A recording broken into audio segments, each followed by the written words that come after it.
अर्जुन धैर्यता भविष्य उनलाई देख्दै लाग्छ त्यो हो। कतिपयले क्रिटिसाइज गरेको देखेँ मैले, स्लो खेले भने, तर ओडियाको टेम्प्लेट अनुसार उनले गरेको ब्याटिङलाई कसले क्रिटिसाइज गर्छ? पहिलो त अर्जुन यार हेर्नुहोस्, भर्खर त दोस्रो अन्तर्राष्ट्रिय खेल खेल्दैछन्, आफूलाई प्रमाणित गर्न चाहन्छन्, भोक छ। अनि आसिफ जस्तो अनुभवी खेलाडी आफ्नो पार्टनर छन् भनेपछि आसिफ स्वयंलाई पनि जस्टिफाई गर्नुपर्ने कारण रहेको छ भनौँ न। दुवैजनाले समय त लिने भयो नि त। म किन यो पोजिसनको लागि फिर्छु भनेर त आसिफले पनि त मेसेज दिनु जरुरी छ, किनकि पछिल्लो खेलमा ड्रप भएका थिए, अब के हुने कस्तो हुने थाहा छैन, त्यसले जस्टिफाई गर्न हुने चाहन्थे। अनि हङ्गर त अर्जुनसँग थियो, सुरुवातमा त समय लिने भयो यार। यस्तो पृष्ठभूमिबाट आएका ब्याटरहरूले सबैभन्दा महत्त्वपूर्ण कुरा मैले नोटिस गरेको, यी दुवैले आफ्नो विकेटको भ्यालु बुझ्छन् के। टेक्निकल ब्याटर दुवैजना अन्धाधुन्द खेल्दैनन्। मोडर्न क्रिकेट जहाँ धेरै जसो ब्याटरहरू छिटो रन बनाउने प्रेसरमा हुन्छन्, त्यहाँ यस्तो गेम अवेरनेस, यस्तो विकेटको भ्यालु बुझेर खेल्ने खेलाडीहरू रेयर नै त छन्। तपाईँ कति देख्नुहुन्छ नेपाली क्रिकेटमा? यही कारणले गर्दा उनीहरूको साझेदारी केवल रन बनाउने प्रोसेस थिएन, त्यो इनिङ बिल्ड गर्ने आज कला थियो। कला मजा आयो क्या त्यो कला हेर्दा चाहिँ। हो, म भन्दिनँ सुरुमा अर्जुन स्लो भएनन्, केही नर्भस पनि थिए, क्याच पनि छुट्यो, तर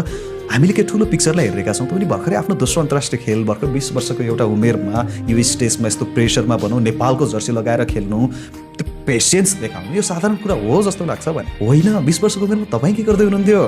सो यो बुझ्नुपर्छ, यो स्वीकार गर्नुपर्छ हामीले कि उनको शैली यही हो खेल्ने अर्जुनको। त्यसैले पनि आज अर्जुन यहाँ छन्, यही शैलीले हो हामी तपाईँहरूले मन पराएको। ओडिया क्रिकेट पावर हिटिङ मात्रै होइन, यो टाइम स्पेन्ड गर्ने खेल हो। यहाँ सिचुएसन अनुसार एडजस्ट गर्ने हो। अझै उमेर बढ्दै जाला, बिस्तारै एक्सपोजर पाउँदै गयो भने त्यो स्ट्रेन्थ पनि बिल्ड गर्लान्, पावर पनि देखाउलान् होइन। तर जब टिमले वर्षौँदेखि कन्सिस्टेन्टली यही ब्याटिङ गर्न सकेको छैन, टप अर्डरमा फ्लप भइरहेको छ, त्यो अवस्थामा कम्तीमा Odia should be played like this यार। कोही त आयो एटलिस्ट यस्तो खेलाडी। टप अर्डरको कुरा गर्नुहुन्छ भने आसिफ र अर्जुन यी दुवैजना अहिलेको ओडिया सेटअपका सबैभन्दा भरपर्दा ब्याटरहरू हुन् इन माई ओपिनियन।